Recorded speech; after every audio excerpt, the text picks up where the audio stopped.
दोस्तों देखो आज हम लोग पढ़ेंगे नया चैप्टर प्रतिशत। ठीक है ना। प्रतिशत दो चीजें तुम्हें याद रखना है। देखो प्रतिशत में हम लोग 100 पे खेलेंगे। ठीक है ना। 100%।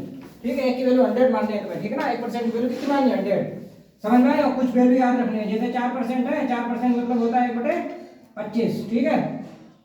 परसेंट हटे 100 से भाग हो जाए जो तो तुम्हें बेसिक मालूम ही है। ठीक है ना। 1/20 कुछ चीजें हैं वो याद रखने हैं। क्लियर हो रही बात नहीं?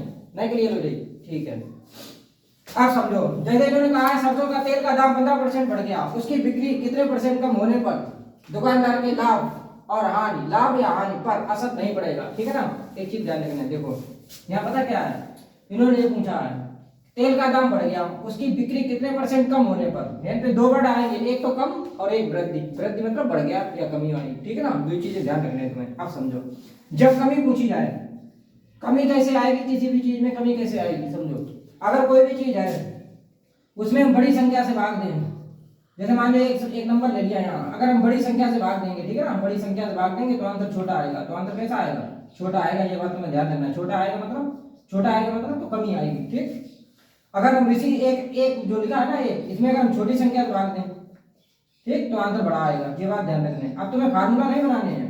कितने फार्मूले याद करोगे? क्लियर हुई बात की नहीं? आप समझो जैसे हमें कमी चाहिए तो ये जो 15% बढ़ा या घटा या जो भी है, ठीक है ना, यहाँ पर वो चीज उसमें क्या कर दिया करो। अगर आंसर छोटा चाहिए तो 100 में जोड़ के भाग कर दिया करो। ठीक। ऊपर तो तुम्हें यही रखने हैं, ट्रिक बताया तुम्हें। ऊपर तो यही रखने हैं 15%। नीचे क्या हमें कमी चाहिए, हमें आंसर लाना है क्या कमी, तो 100 में ये बढ़ा दो। ठीक है ना। 100 में ये 15 बढ़ा दो। 115 हो गया। 115 भाग करने हैं गुणे 100। ठीक है ना। समझ में आई बात की नहीं? 115 कैसे आया? 100 में 15 जोड़ दिया। क्लियर? तभी तो कम आएगा। कि अगर हम मान लो 100 में 15 घटा के अंदर भाग करते तो आंसर कैसा आ जाता? बड़ा आता। ठीक। हमें संख्या कैसी चाहिए? छोटी यानी कमी। ठीक है। ठीक। अब समझिए भी लो। अब इसे काट लो। 5 जो 15, 5 से ये कटेगा 23 बार में। ऊपर हो गया 300, 300 बटे 23, 300 बटे 23, 23 से कम 23। ठीक है ना। 7 बच गया 70, 23 23 क्या 69। ठीक है। एक बच गया, एक बच गया। तो 13 से 1/3% की कमी हो जाएगी। क्लियर है? कमी वृद्धि वाला समझ गए कि नहीं? अब एक वृद्धि वाला अभी बताएंगे, उस पे देख लेना। ठीक है। कुछ बच्चों ने कल कमेंट किया कि सर जो है धीमे पढ़ाया करो। क्वेश्चन नंबर 2 देखो। अच्छा एक और देखो आप समझो यार इसमें देखो, और उसमें नहीं समझ में आया इसमें देख लो। रहीम की ऊंचाई करीम की ऊंचाई से 50% कम थी ना। ठीक। ज्ञात कीजिए कि करीम रहीम से कितने परसेंट ऊंचा है। ऊंचा पूछा। अब रहीम करीम ए और बी है, किसी रीता गीता कुछ भी आ जाए तो कुछ नहीं ध्यान रखना, कमी और वृद्धि पे पकड़ने हैं बस। ठीक है। अब समझो कितने परसेंट ऊंचा है। ऊंचा है यानी वृद्धि वाली वैल्यू चाहिए तभी तो ऊंचा हुआ। कमी थोड़ी नहीं, इससे छोटा थोड़ी नहीं है। ऊंचा है। ठीक है। तुम्हारी बात आई ऊंचा है, बात तो समझ रहे हो? ऊंचा। ठीक है ना। ऊंचा है। कौन किससे? उससे तुम्हें नहीं मतलब, बस बात खत्म। 50% कम है, कम थी तो ऊपर तो तुम्हें 50 जही वैल्यू लेनी है। ऊपर हमेशा जही वैल्यू लेनी, जो भी यहाँ दी जाए 10 20 30% जो भी घटे या बढ़े। पहली बात। फिर दूसरी बात ये क्या कही, कम कर दी है। मैंने लाना क्या? ऊंचा मतलब वृद्धि लाने तो 100 में से घटा के भाग दोगे ना, छोटी संख्या भाग देंगे तभी तो वृद्धि आएगी। समझ में आई बात की नहीं? तो 100 में से 50 घटाए दो। ठीक है ना। यानी 100% वैल्यू होता है, 100 में से 50% घटाए दो, 50% बचा 50 भाग कर दो। 50 × 100। क्लियर हुई बात की नहीं? क्लियर हुई? 50 50 कट गया 100% ऊंचा है। क्लियर? इससे ज्यादा शॉर्ट ट्रिक नहीं हो सकता। ठीक। कोई फार्मूला नहीं, कोई कुछ नहीं, जुगाड़। एक और देखो, कोई अगर नहीं समझ में आ रहा एक और देख लो। अच्छा चीनी का मूल्य 20% घट गया, 20% घट गया। ज्ञात कीजिए कि उपभोक्ता पहले जितने व्यय में कितने परसेंट अधिक चीनी प्राप्त करेगा। अधिक चाहिए बस। आप समझो यहाँ क्या चाहिए? अधिक। वही लिख लो चुपचाप, किसी को बताने नहीं है तुम्हें, चुपचाप लिखने है अधिक। ठीक। अधिक मतलब वृद्धि चाहिए। ठीक।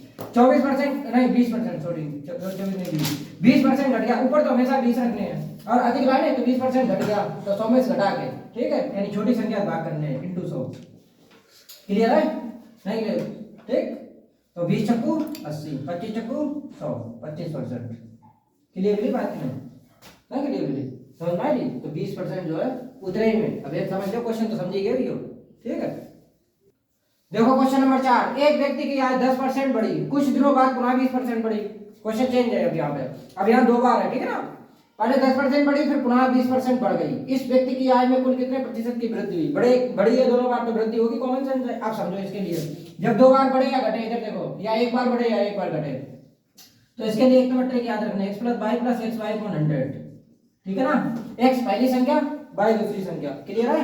दोनों बार बढ़ी है ना, तो लिख दे यहाँ कितना 10%, फिर बढ़ी है 20%, फिर एक्स वाई यानी इन दोनों का गुणा 10 गुणा 20, 20/100। क्लियर है? डबल जीरो खत्म, नहीं समझे?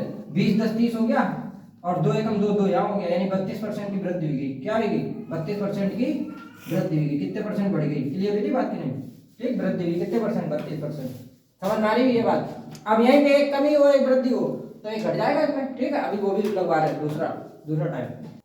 एक अगला देखो, एक दुकानदार जो है ना वो माल खरीदते समय 10% ठगता है, मतलब फायदा लेता है।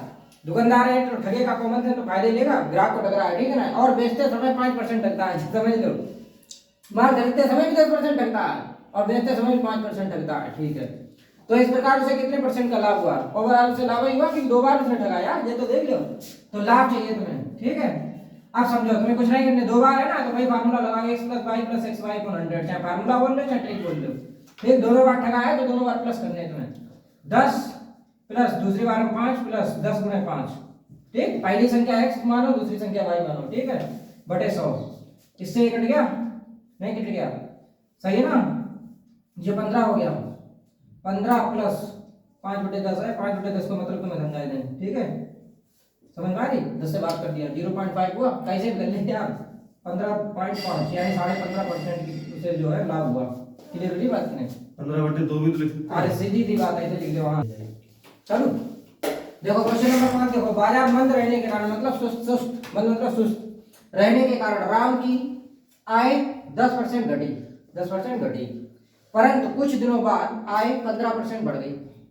इस प्रकार उसकी आय में कितने प्रतिशत का परिवर्तन हुआ? मतलब या तो कमी हुई है या तो वृद्धि, प्लस चिन्ह आया तो वृद्धि हुई है, माइनस चिन्ह आया तो कमी रही हुई है। ठीक है, ठीक, ओके। तो पहले 10% घटी है, ठीक है, तो 10% घट गई, फिर कुछ दिनों बाद आय 15% बढ़ गई।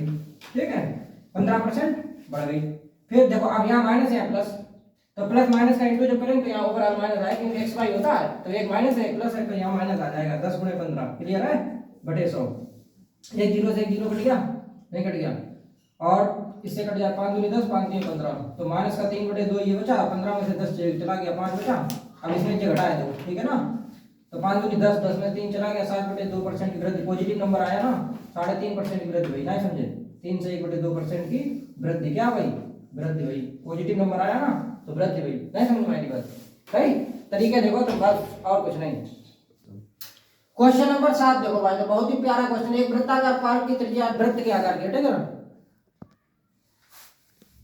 एक वृत्ताकार पार्क की त्रिज्या में 10% की वृद्धि हुई, उसके क्षेत्रफल में कितने प्रतिशत वृद्धि हुई? अब देखो वृत्त है, वृत्त का क्षेत्रफल अगर पूछे, वृत्त का क्षेत्रफल πr² होगा, यानी r 2 बार आया। बात समझ में आई नहीं?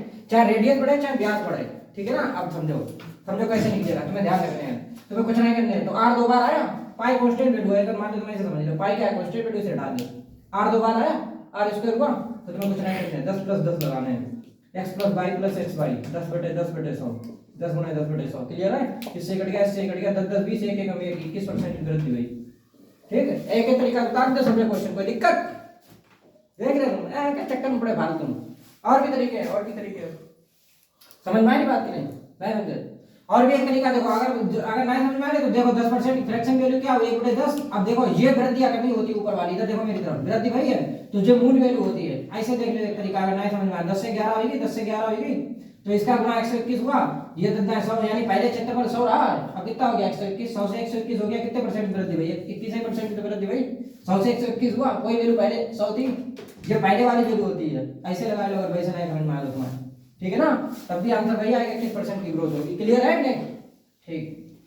किसी त्रिभुज का आधार और ऊंचाई क्रमशः 8%, 12% बढ़ गई, ठीक है? वैसे त्रिभुज, अब यहाँ पे मैंने ये नहीं मतलब त्रिभुज कैसा है, ठीक? अब इसमें दो चीजें हैं, ठीक है, 8% 12% बढ़ाए गए, बताइए उसके क्षेत्रफल में कितने परसेंट वृद्धि हुई? तो ये लगा देना मुझे तो क्या, x + y + xy / 400, नहीं समझे? ठीक है ना? तो 8% ये बढ़ी और ये 12% बढ़ी, दोनों बार बढ़ी है ना, तो 8 × 12 xy / 400। क्लियर है? तो 12 8 20 हो गया, और 8 12 96 हो गया, 96/100। ठीक है, 100 से भाग करोगे तो पॉइंट यहाँ आ जाएगा उनके बाद। ठीक, क्लियर है? तो कितना हो जाएगा? 20.96%। क्लियर है? इतने परसेंट की वृद्धि हुई है। समझ में आई बात की नहीं?